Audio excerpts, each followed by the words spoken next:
अरे बीच में लेना थोड़ा।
इसके लिए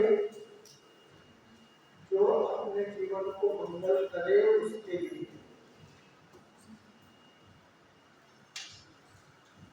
देव जी बात कहा करते थे, ये बात कौन है जो जाने तेरे। इसी प्रकार ये मंगल में कसम एक पवित्र अवसर, इसके लिए जो अपना मंगल करना चाहे, जो अपने को पवित्र करना चाहे, उसके लिए ये सुघड़ी का समय है, उत्कृष्ट काल है।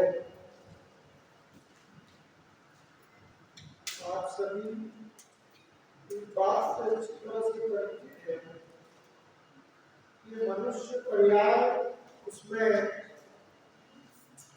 फूल का मिलना, जितवानी का मिलना, ये महान दुर्लभ है। दौलत राम जी ने इंद्री पर्याय का मिलना भी दुर्लभ बताया है। दुर्लभ लैको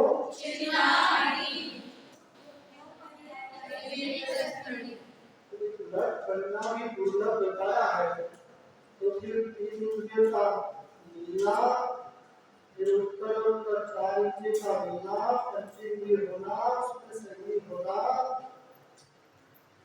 और इतना ही नहीं, संगीत की असंख्य है, उसमें जैन कुल का मिलना,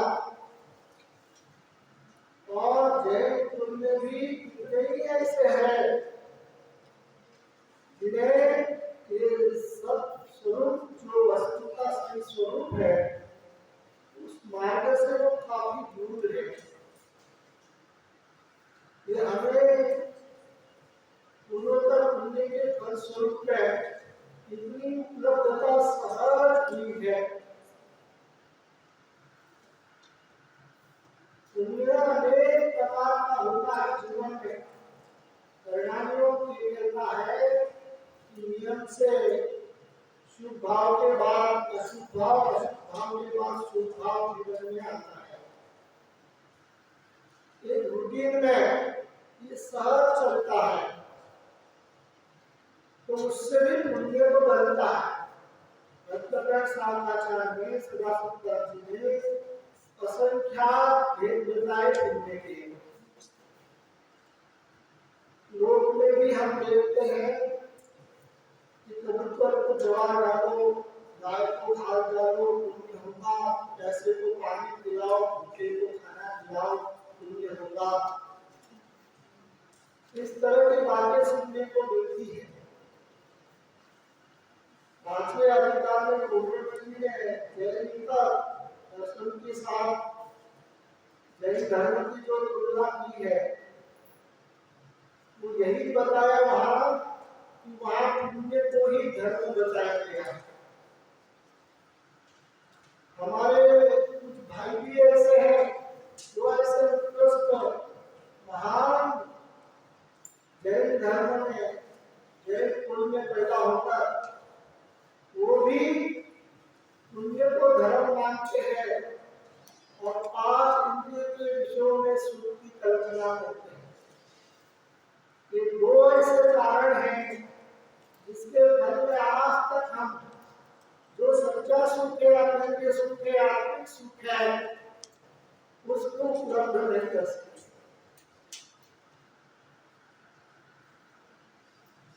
धर्म धर्म सब रूप है, धर्म जाति कोई और ढाई अक्षर आत्मा का जाने बिना धर्म कहाँ पे हो। ढाई अक्षर आत्मा का है, उसको जाने बिना वास्तव में धर्म की सुखता नहीं हो सकती है। धर्म की चर्चा सभी जगह है, सभी पद में है। एक नास्तिक ऐसा जो मत है वही धर्म को नहीं मानता है, बाकी तो दुनिया के सारे दर्शन धर्म को स्वीकार करते हैं। लेकिन धर्म का वास्तविक स्वरूप क्या है? रत्नकर शास्त्राचार्य समंत भद्र मूलाचरण के बाद ही इसलिए धर्म का स्वरूप कहा। क्या वो श्लोक लिखा उन्होंने? धर्मं कर्मनिवर्णनम् संसार दुःखिता सत्त्वान् योगरत्युत्तमे सुखे। धर्म किसे कहना है? जो संसार के दुखों से निकालकर सुख में धरे, उसका नाम धर्म है। इतनी छोटी सी परिभाषा धर्म की दी। उत्तम सुख माने कौन सा सुख? क्योंकि वास्तव में सुख तो एक ही प्रकार का है, ये तो हमने कल्पना की है। आखिर इंद्रियों के अंतिम विषय देखते हैं तो सुख की कल्पना करते हैं। वास्तव में पंचेंद्रिय के सुख सुख नहीं है, दुख है। ऐसा हम दुख कहते हैं। इंद्रिय सुख सुख नहीं दुख है, विषमवाला सहित है, हे बंधुता कारण परतंत्र है पीछे। इंद्रिय सुख सुख ही नहीं है, हमको आभास होता है। बहुत अधिक पीड़ा होती है तो उसको हम पीड़ा देते हैं। जब थोड़ी पीड़ा कम होती है तब उसको पीड़ा नहीं देते। वास्तव में इंद्रिय जनित जो सुख है उसका आधार, उसकी नींव ही पीड़ा की है। दुख उसकी नींव है, इंद्रिय सुख की नींव ही दुख की है। कैसे? पानी का आनंद कब आता है, खाने का आनंद कब आता है हमको, खाने में सुख कब भाषित होता है? जब तीव्र भूख की पीड़ा हो, तीव्र प्यास की पीड़ा हो, तो पानी का आनंद आता है, पानी पीने में सुख महसूस होता है। तीव्र भूख की वेदना हो पहले,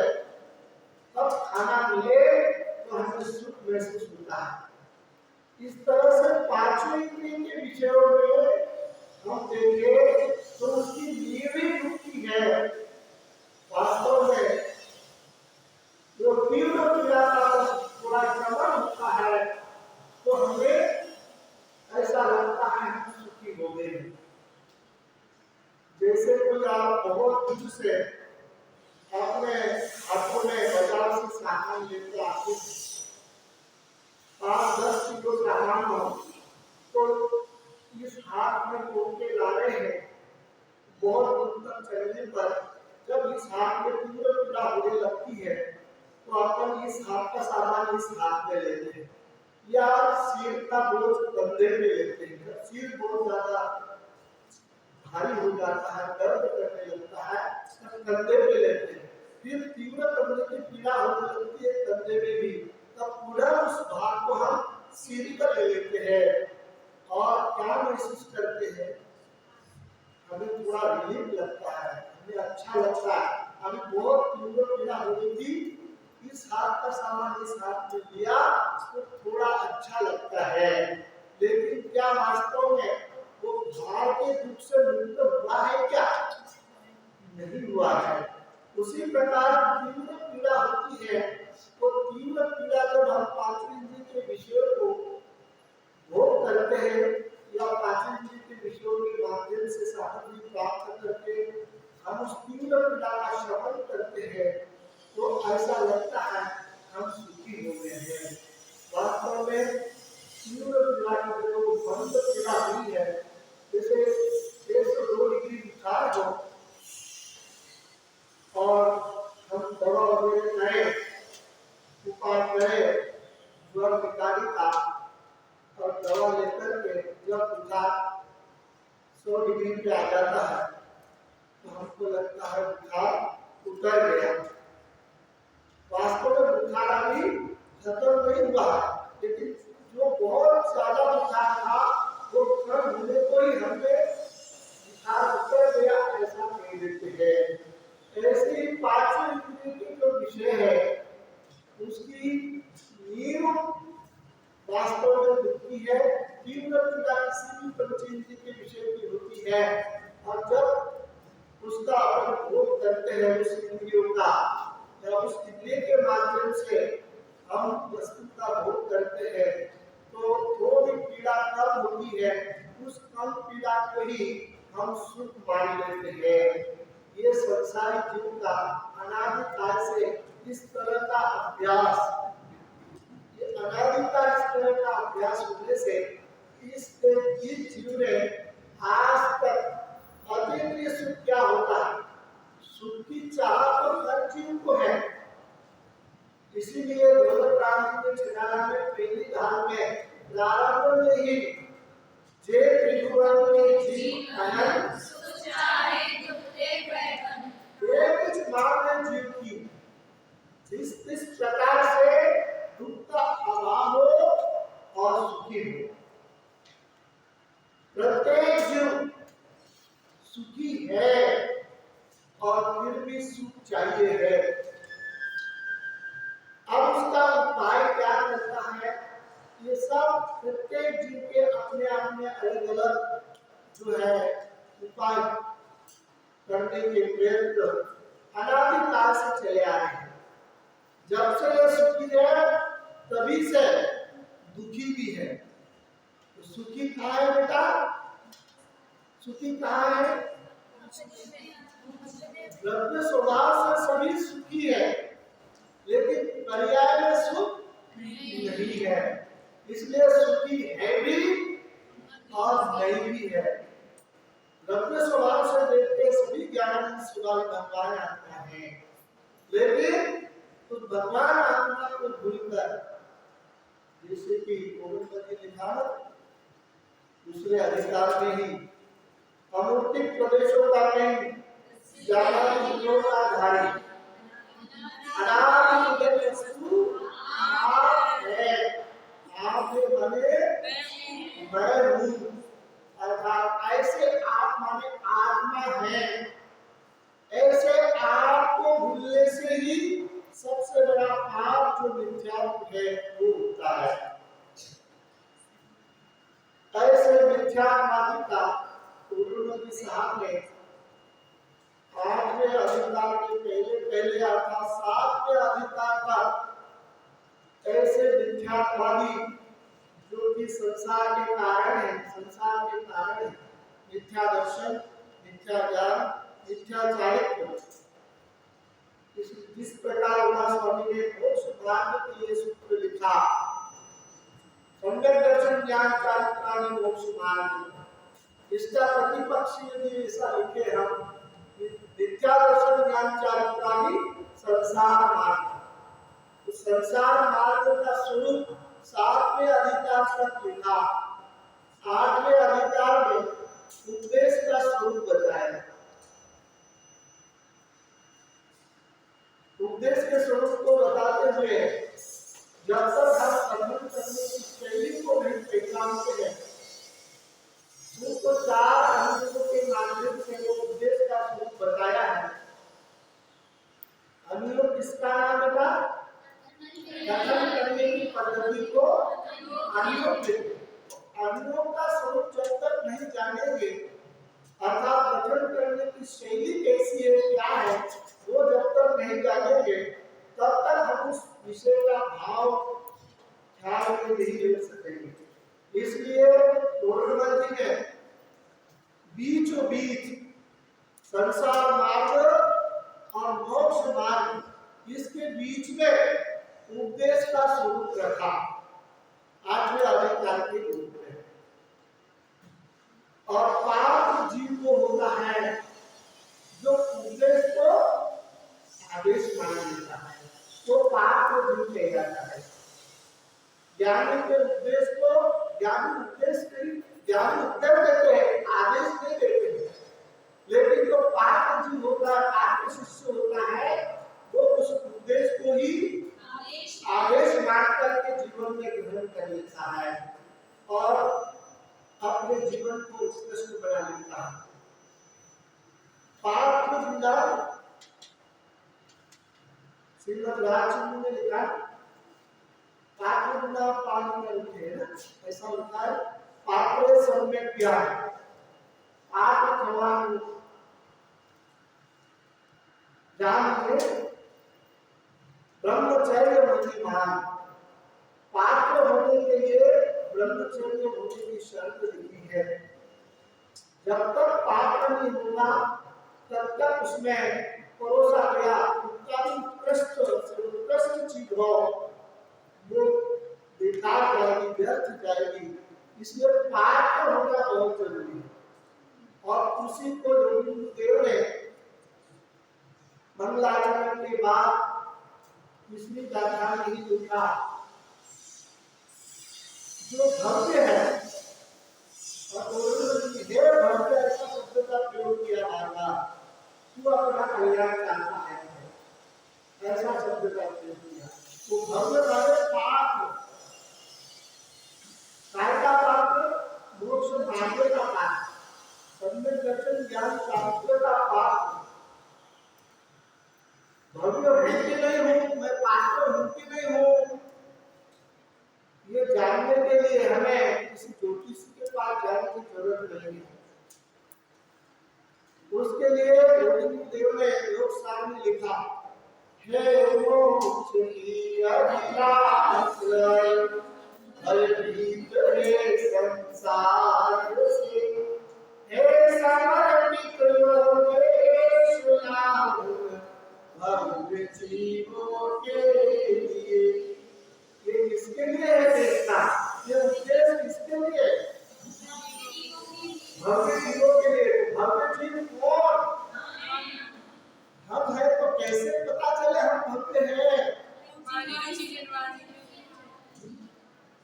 अरे भाई, गाथा में कहते हैं योगी देव है मोक्ष की अभिलाषा, भीतर से वो तीव्र जिज्ञासा हो, है मोक्ष की अभिलाषा, वो उत्कृष्ट अतीन्द्रिय सुख की भीतर से जिज्ञासा। ये पात्रता के लक्षण बताए। अस्थि से अतीन्द्रिय सुख की चाह भीतर से, सच्चे सुख की चाह, ये तब होगी जब इंद्रिय सुख में दुख लगे, तब जाकर के भीतर से वास्तविक सुख है क्या फिर, उसकी जिज्ञासा भीतर से उठे। उसका नाम भव्य जीव। अस्थि से और नास्ति से कहे तो दुख नहीं होना। हे मोक्ष की अभिलाष अरे भयभीत है संसार से। संसार नास्ति से कहा संसार से भयभीत हूँ। संसार माने क्या? ये मकान दुकान गाड़ी पानी ये सारा जो झमेला है बाहर का, जो कि नौ कर्म रूप है, जो अदात्या कर्म का फल है। अदात्या कर्म के फल में जो फलित होता है, ऐसा जो नौ कर्म है वास्तव में उसका नाम संसार नहीं है, वो तो उद्गल की रचना है। वास्तव में संसार किसका नाम? कहाँ है वो संसार? तो जीव के जो परिणाम है मिथ्या दर्शन आदि के, क्रोधादि दशाएं के जो परिणाम है, वास्तव में जीव का संसार वो है। वो जीव में है अर्थात जीव की पर्याय में है। इसलिए संसार का अभाव करके सब सिद्ध बनते हैं, अनंत बनते हैं। तो कौन से संसार का अभाव करने की बात की है? हाँ, जो विकार परिणाम है जीव के अंदर, उस विकार का अभाव का नाम वास्तव में मोक्ष है। तो वो कहाँ होता है ऐसा मोक्ष? संसार के अभाव का नाम मोक्ष कहा। तो संसार जब जीव की पर्याय में है तो मोक्ष कहाँ होगा? मोक्ष कहीं ऊपर है, वो 14 राज्य ऊपर लोक के अग्र भाग में, तनुवात मलय में, तनुवात मलय के भी 525 धनुष में, वहां है क्या मोक्ष? अरे वो तो जिस जीवों ने पर्याय में ऐसी पवित्रता प्रकट की, ऐसे जीवों के रहने के लिए वो स्थान है। वो महाजनों की बस्ती। जब तक ये मोहराग द्वेष विकारी परिणामों से युक्त होता है जीव, तब तक भारी होता है, और भारी होने से चीज नीचे रहती है। जो भारी चीज होती है वो नीचे होती है। इसलिए हम उस विकार से अपवित्र है, हरिजन है, इसलिए ये हमारी बस्ती है हरिजनों की, और वो महाजनों की बस्ती है सिद्धालय इसको कहते हैं, जो कि योग के अग्रभाग में है। वास्तव में मोक्ष होता जीव को अपने अंदर संसार का अभाव होता मोक्ष होता है यहाँ।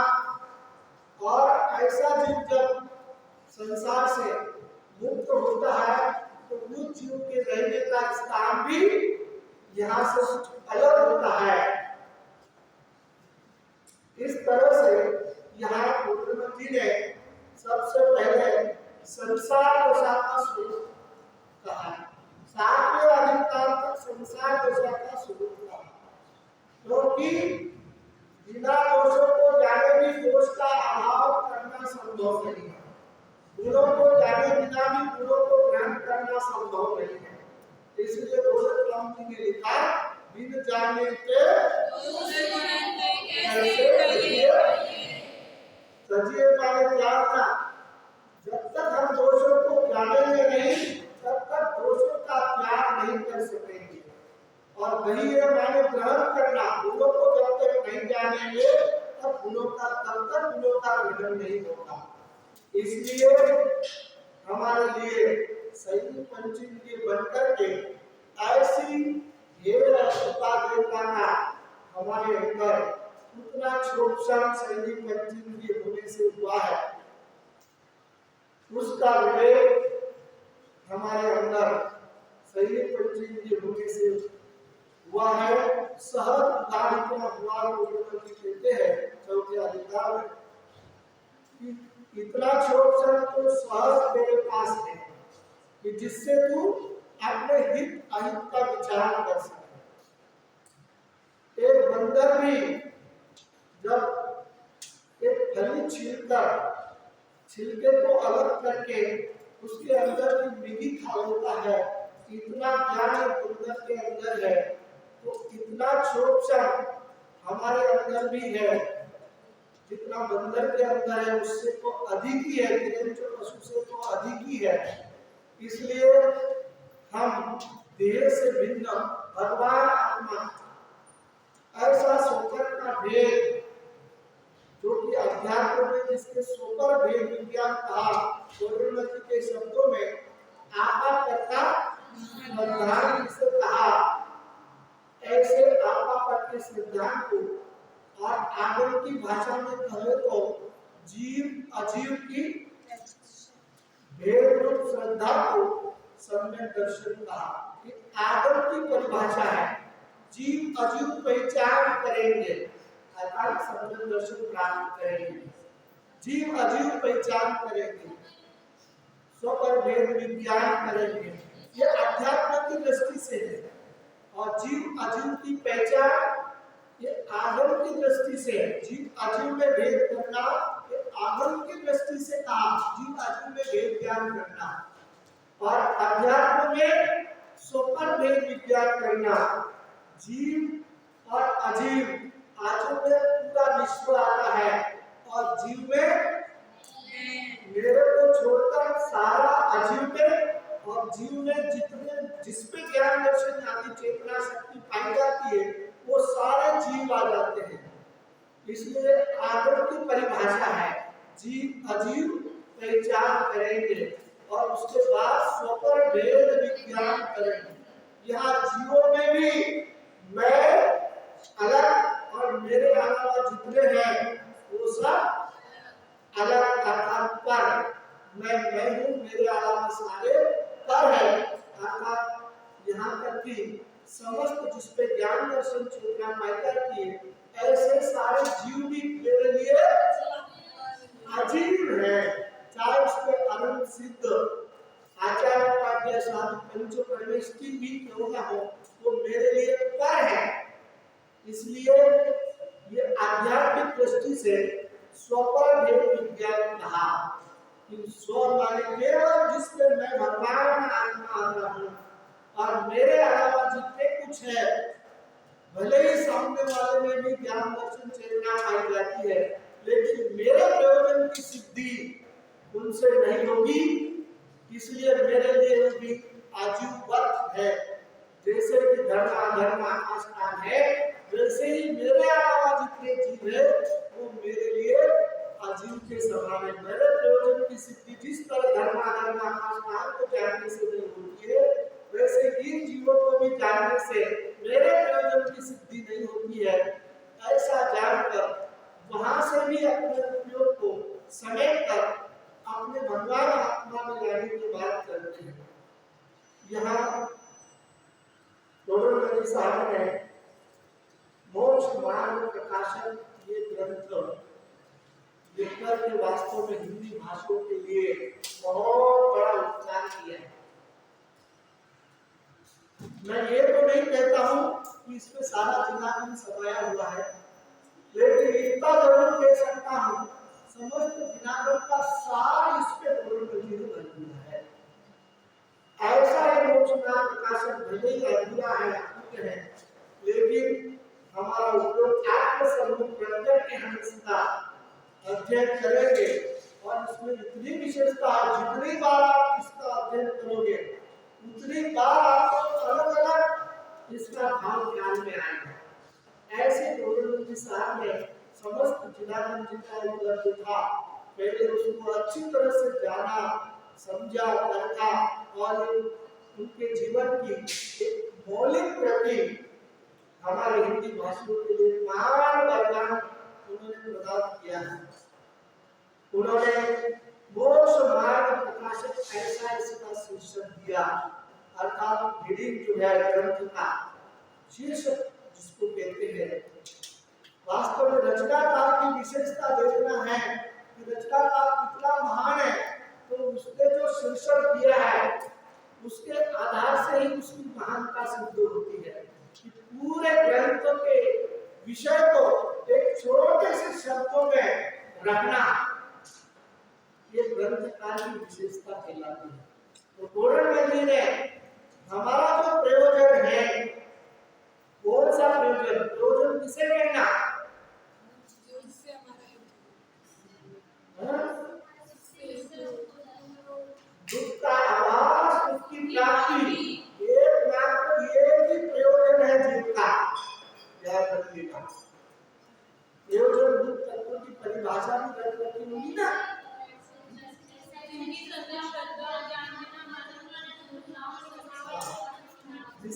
हमारे दुख का अभाव हो और हम सुखी हो, वो प्रयोजन भूत तत्व है।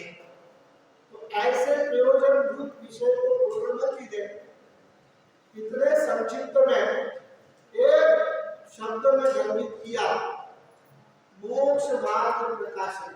मोक्ष के मार्ग के ऊपर जो प्रकाश डाले, मोक्ष का मार्ग क्या है, अलग अलग आचार्यों ने, ज्ञानियों ने अलग अलग शब्दों में उसको बांधा है। तत्वासूत्र की बात करें तो उन्होंने सम्यक दर्शन ज्ञान चारित्रादि मोक्ष मार्ग कहा। स्वपर वेद विज्ञान को भी मोक्ष मार्ग कहते हैं, वेद विज्ञान को मोक्ष मार्ग कहते हैं। अलग अलग ज्ञानियों के शब्द अलग है, लेकिन सभी ज्ञानियों का भाव एक ही है कि इस जीव के जैसे तैसे पर्याय में जो दुख है वो दुख का अभाव हो और ये जीव सुखी हो। इसलिए पूर्णमति ने संसार मार्ग की बात प्रारंभ में कही, 7 अधिकारों में उनका विस्तार से स्वरूप बताया संसार मार्ग का, ताकि जीव को वास्तव में संसार क्या है। जैसे गुरुदेव कहा करते थे, नरक शब्द सुनते ही रोंगटे खड़े हो जाने चाहिए। नरक का क्या स्वरूप है ज्ञान में हो तो भक्ति जीवों के रोंगटे खड़े हो जाए, नहीं ऐसा नरक मुझे नहीं चाहिए, ऐसे नरक के दुख मैं नहीं सह सकूंगा। ऐसे संसार के स्वरूप को इतना विस्तार से कहने का पूर्णमति का एक ही उद्देश्य था कि संसार को अच्छी तरह से जाने। दुख का ज्ञान भी दुख का नाशक होता है और सुख का ज्ञान सुख का प्रकाशक होता है। इसलिए संसार का ज्ञान संसार बढ़ाने के लिए नहीं, संसार के अभाव के लिए। और ये मोक्ष मार्ग का ज्ञान उन्होंने आप 90 अधिकार से प्रारंभ करा। ये ज्ञान मोक्ष मार्ग का ज्ञान मोक्ष मार्ग को प्रकाशित करने के लिए, अर्थात जीवन में मोक्ष मार्ग कैसे प्रकट हो उसके उद्देश्य से उन्होंने ग्रंथ की रचना की, ग्रंथ की रचना की है। यहाँ संक्षिप्त में आपने देखा कि 90 अधिकार में जाकर के उन्होंने मोक्ष मार्ग का स्वरूप ऐसा हेडिंग दिया है, मतलब उन्होंने यहाँ से अपने ग्रंथ की शुरुआत की है। इसका मंगलाचरण आपने देखा, शिव पार करते प्रथम कारण मंगल रूप विघ्न विनाश सुख करण नमो शुद्ध शिव रूप। शिव उपाय करते प्रथम, शिव माने मोक्ष, मोक्ष का उपाय सबसे प्रथम जीवन में करना है। करने लायक यदि कोई काम बचा है तो एकमात्र ये मोक्ष का मार्ग जीवन में प्रकट करने का कार्य ये बचा है। इस जीव ने संसार में ऐसा कोई कार्य नहीं है जो नहीं किया, लेकिन ये भी बचा है इस जीवन में कोई मोक्ष मार्ग की शुरुआत या शुरुआत भी की हो तो उसकी पूर्णता नहीं कर पाया है। इसलिए उसका एक परिणाम है कि हम यहाँ मौजूद हैं। इसलिए यहाँ कहते हैं सबसे पहले यदि करने लायक कोई काम है तो मोक्ष मार्ग की शुरुआत जीवन में करने लायक है, क्योंकि सुख का कारण है। कल मैंने मोक्ष की परिभाषाएं सही प्रकार से आपके सामने रखी थी। कारण की ओर से बहिरंगता के ऊपर, बहिरंगता की अपेक्षा से, उपादान की ओर से, कार्य की ओर से मोक्ष की परिभाषा बताई थी। जो भी वही परिभाषा मोक्ष मार्ग में भी लगा लेगा। सम्यक दर्शन ज्ञान चारित्रादि मोक्ष मार्ग ऐसा तो कहा, ये 20 अपेक्षा से मोक्ष मार्ग की परिभाषा है उनका, एक कारण की अपेक्षा मोक्ष मार्ग की परिभाषा है। सम्यक दर्शन, सम्यक ज्ञान, सम्यक चारित्र की प्रकटता ये मोक्ष मार्ग का कारण है। अर्थात मोक्ष मार्ग माने कि क्या, कार्य की तरफ से बात करें तो सुख की उत्पत्ति, संवरण निर्जरा की उत्पत्ति, उसका नाम मोक्ष का मार्ग है। और मोक्ष उसकी पूर्णता का नाम है। सुख की पूर्णता कार्य की ओर से कहे तो सुख की पूर्णता। सम्यक दर्शन काय के लिए लेना, सम्यक ज्ञान काय के लिए प्रकट करना, सम्यक चारित्र का जीवन में उद्भव काय के लिए करना। तो कहते एक ही उद्देश्य है कि जीवन में दुख का अभाव हो और सुख की प्राप्ति। इसके लिए सम्यक दर्शन चाहिए। ये मोक्ष मार्ग का पहला सोपान है, पहली सीढ़ी है। सबसे पहले यहाँ वो उपाय करने की बात करते हैं। मोक्ष मार्ग की प्रथम सीढ़ी जो है उसका क्या उपाय है, वो कैसा है। मोक्ष मार्ग का प्रथम सोपान या मोक्ष मार्ग कैसा है, तो कहते हैं वो कारण मंगल रूप, वो मंगल का कारण है। वो सम्यक दर्शन ज्ञान चारित्र की उत्पत्ति वो मंगल का कारण है। मंगल किसे लेना, कि पापों का नाश और निर्मलता की उत्पत्ति। मलिनता का नाश और निर्मलता की उत्पत्ति, उसका नाम मंगल है।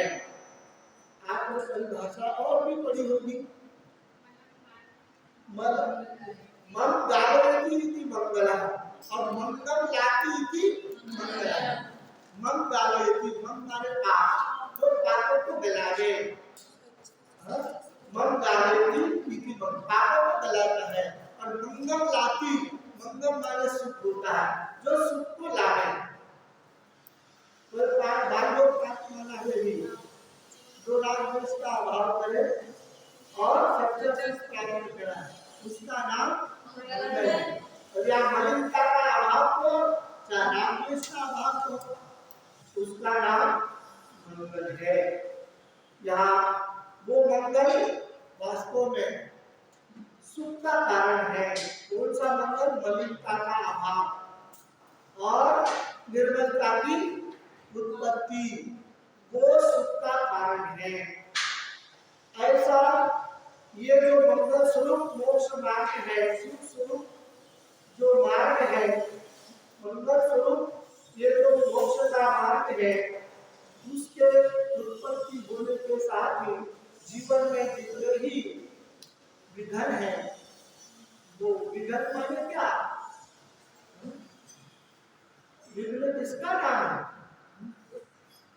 भाई, जिसके फलस्वरूप हम दुख पाते हैं उसको विघ्न कहते हैं। मैं ये करना चाह रहा था और जिसके फलस्वरूप मैं सुखी हो रहा था ये करने से, लेकिन उस पर विघ्न आ गया, आपदा आ गई, विपदा आ गई, तो वास्तव में दुख का जो कारण है वो विघ्न कहलाता है। तो उसके नाश करने का उपाय ये मोक्ष मार्ग है।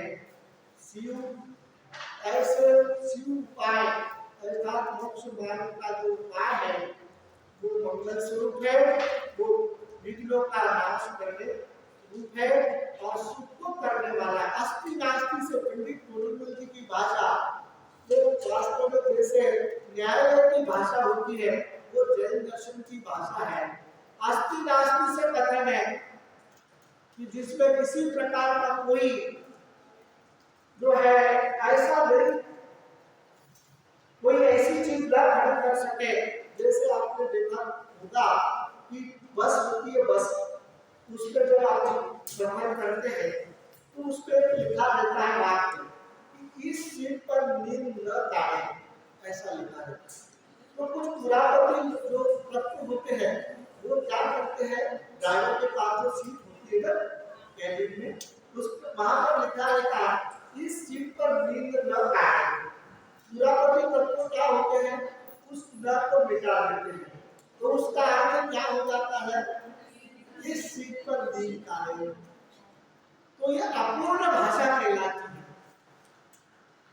जैन दर्शन की भाषा अस्थि नास्ति से है। जो कोर्ट की भाषा होती है, न्यायालय की भाषा होती है कि ये धर्म मेरा ही है, अन्य का नहीं है। इसी प्रकार जैन दर्शन की परिभाषा अस्थि नास्ति से कि वास्तव में हाँ?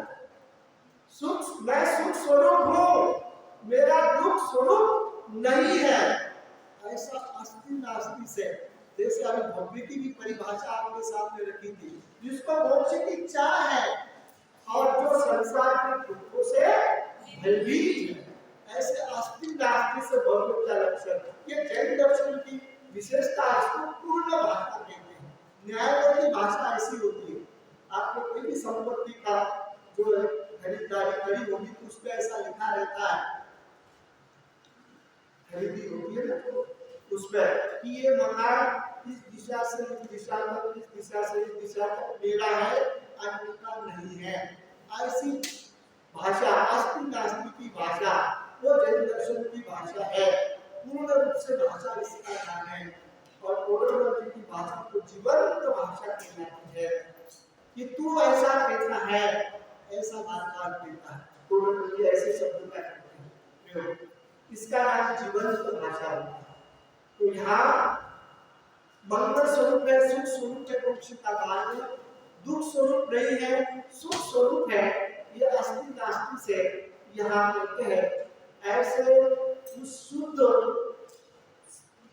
नमो शुद्ध शिवभूत, ऐसे वो शिवभूत कौन है, मोक्ष रूपी राजा कौन है, मोक्ष स्वरूप कौन है, उसको मेरा नमन यहाँ जी कर रहे हैं।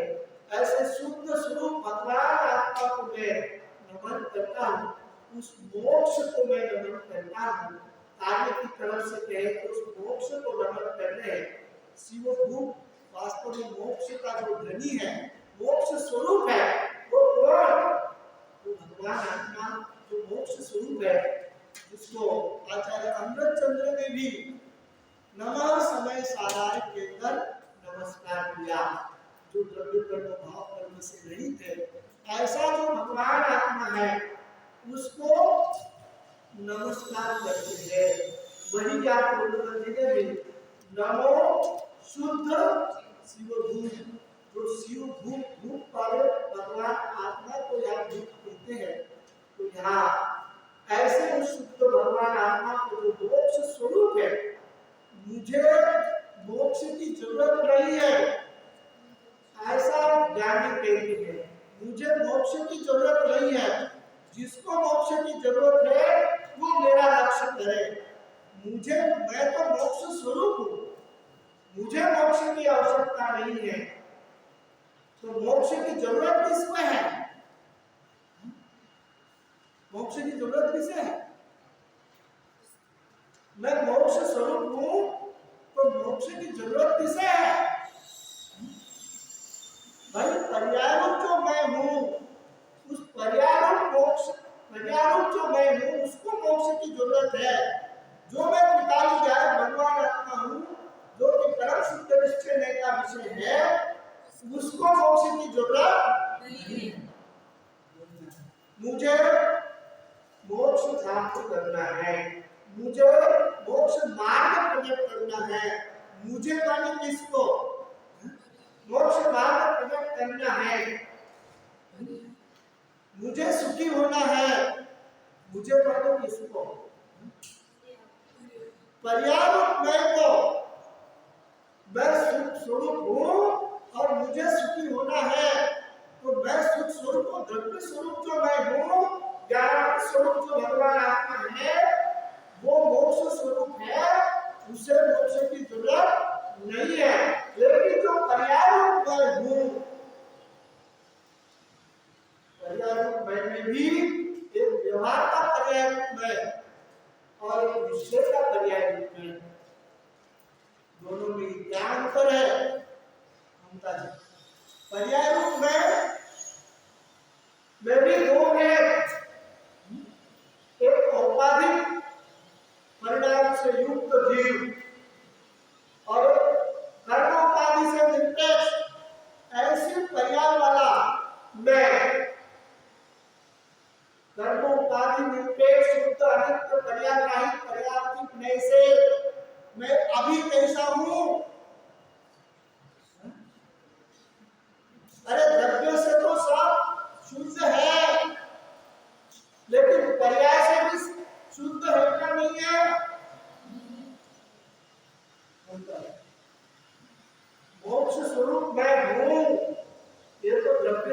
मानते हैं, जानते हैं बेटा, लेकिन पर्याय से भी मैं शुद्ध हूं,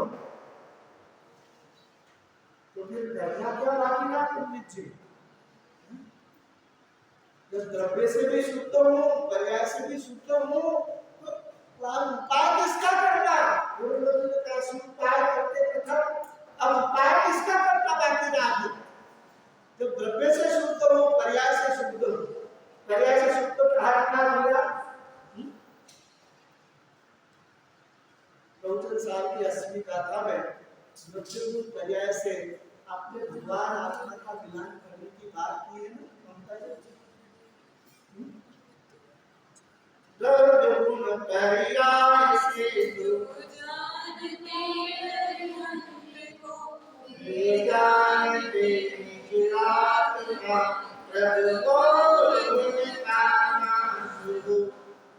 बहुचन साल की 80वीं गाथा में आचार्य लिखते हैं, द्रव्य से, गुण से, पर्याय से जो अनंत के साथ अपना मिलान करना है, द्रव्य पने से, गुण पने से, पर्याय पने से मैं अनंत जैसा हूं, सिद्ध जैसा हूं। द्रव्य से तो मिलान हो जाता है, गुणों से मिलान हो जाता है बेटा, पर्याय से मिलान कैसे होगा? पर्याय तो उनकी वितराग रूप और मेरी तो राग रूप है, तो ये पर्याय से मिलान कैसे होगा फिर? तो यहाँ तो कहते हैं तीनों से मिलान होगा, तब जाके जो दर्शन हुआ है उसका नाश होगा। अरे भाई, अनंत गुणों का अनपिंड, असंख्यात प्रदेशी, अनंतिक प्रदेशों का पुंज, ऐसा द्रव्य रूप में हूँ, तो द्रव्य तो उनका भी ऐसा ही है जैसा मेरा है, या जैसा उनका है वैसा ही मेरा, ऐसा असंख्यात प्रदेशी अनंत गुणों का पिंड मेरा भगवान है। द्रव्य से तो ये मिलान हो जाएगा, गुणों से भी उनके अनंत गुण, मेरे भी अनंत गुण, ऐसे गुणों से भी मिलान हो जाएगा। एक भी गुण कम है क्या मेरे में? नहीं। संसार में, सिद्ध में एक भी गुणों की कमी नहीं है, गुणों से भी समानता है, इससे भी मिलान हो जाएगा। जो जीव दो अपेक्षा है, ध्यान रखना, अनंत या सिद्धों की पर्याय से, द्रव्य गुण पर्याय से अपने द्रव्य गुण पर्याय के मिलान की दो अपेक्षा है। पहली अपेक्षा जीव जीव ने, मतलब जीव जीव ने माने पर्याय रूप में जीव ने जैसा ही ये जाना माना कि उनका द्रव्य असंख्यात प्रदेशी, वैसा ही मेरा द्रव्य असंख्यात प्रदेशी।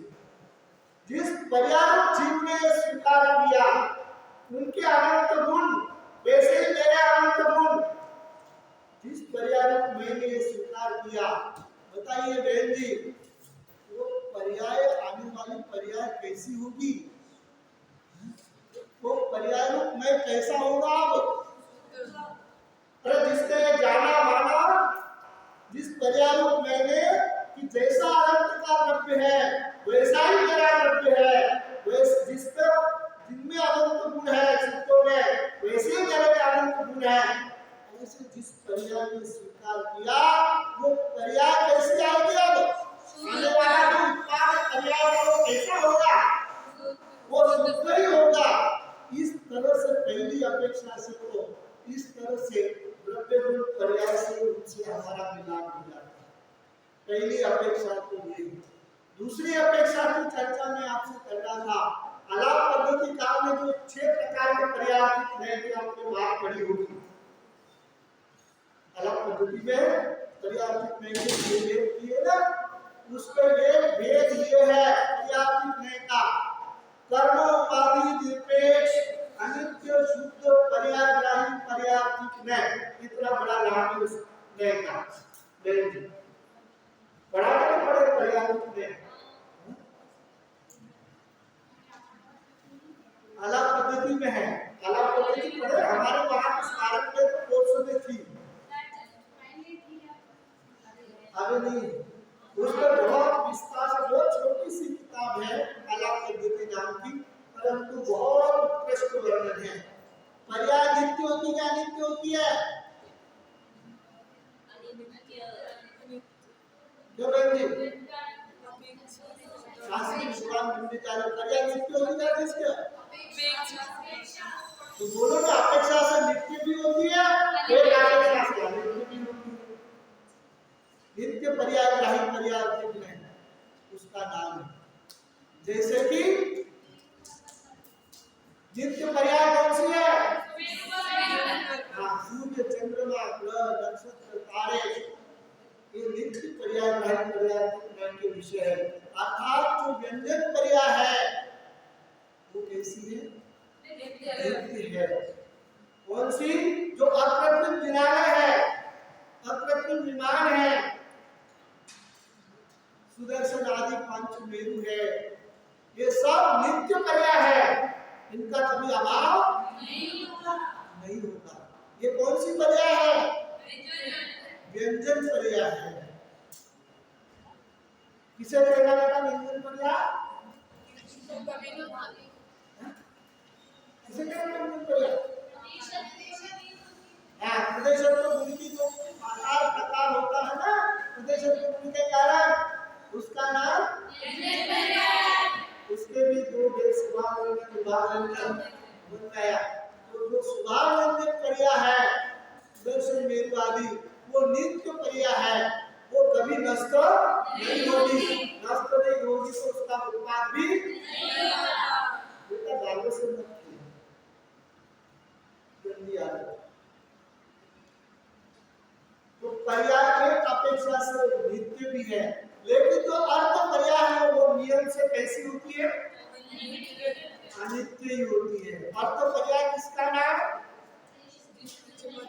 अर्थ पर्याय किसका नाम?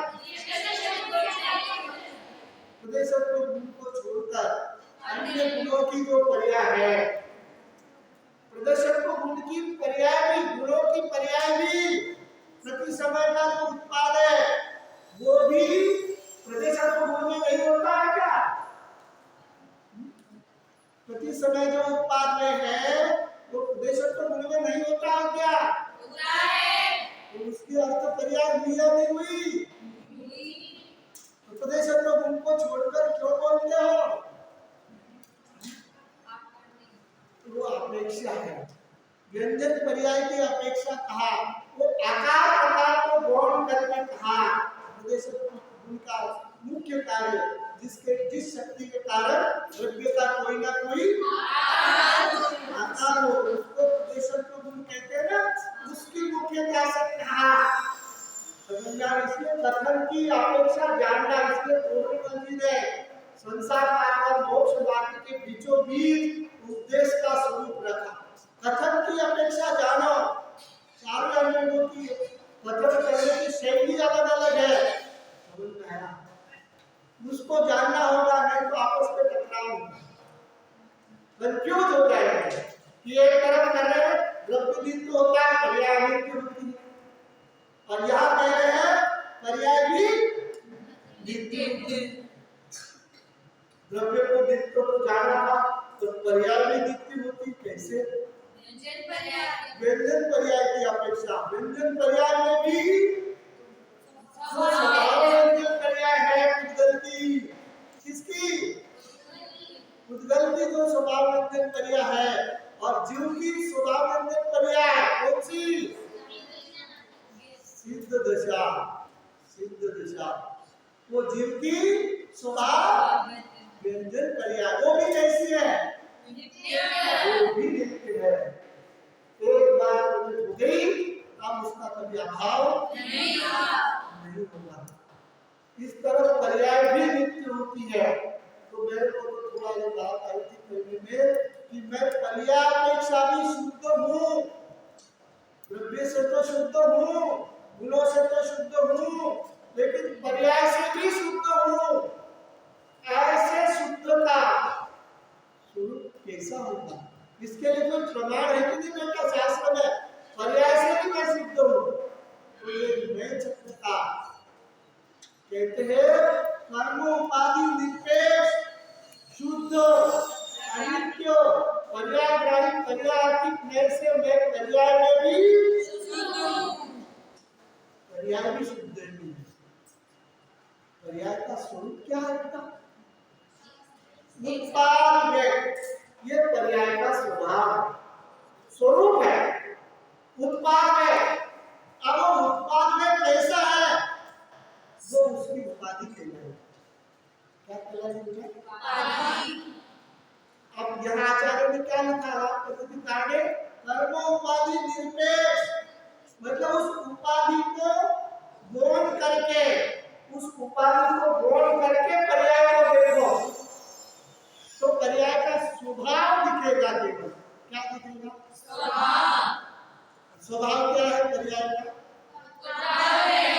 जैसा उत्पाद में एक समय का अणु सिद्धता है, वैसा ही प्रत्येक द्रव्य का उत्पाद में एक समय का ही है, अलग अलग है।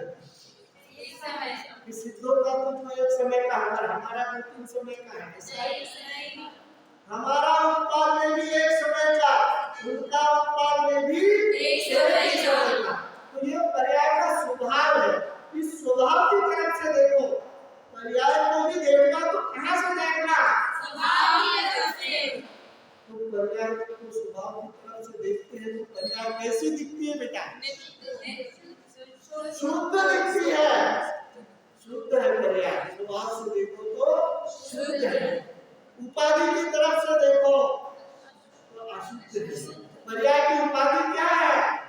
ये क्रोध मान माया लोभ, ये पर्याय की उपाधियां है। इसलिए वास्तव में इस तरह से पर्याय भी शुद्ध हुई नहीं हुई मेरे भी, इस तरह से द्रव्य से, गुण से, पर्याय से हमारा मिलान सिद्ध से हुआ, अनंत से हुआ। ऐसा जिस पर्याय ने जाना, माना, अनुभव दिया, उस पर्याय का नाम ही पर्याय में शुद्धता की प्रगटता है। तो या पर्याय में मोक्ष मार्ग की प्रगटता हो या सम्यक दर्शन ज्ञान चारित्र की उद्भवता हो, प्रगटता हो, एक ही बात है। और ये काय के लिए प्रकट करना सम्यक दर्शन ज्ञान चारित्र? सुखी होने के लिए, एकमात्र प्रिजन सुखी होना है। और नास्ति से कहो तो दुखी नहीं, दुख का नहीं होना और आस्ति से सुख का होना। इस तरह से यहाँ मोक्ष मार्ग जो पर्याय में हमें प्रकट करना है वो किसके लक्ष्य से होगा? लक्ष्य किसका करना है? द्रव्य का। वो कैसा है? पर्याय में उपाधि है तब तक पर्याय ऐसे अशुद्ध पर्याय जब शुद्ध द्रव्य का लक्ष्य करती है तो उसमें से वो जो अशुद्धता है उसका भी अभाव होकर के उसमें शुद्धता प्रकट हो जाती है, उपाधि का अभाव हो जाती है, उपाधि का अभाव हो जाता है और निर्मलता प्रकट हो जाती है। ऐसा मोक्ष मार्ग हमारे जीवन में प्रकट हो, संसार मार्ग का अभाव हो, ऐसी मंगल भावना के साथ सदानंद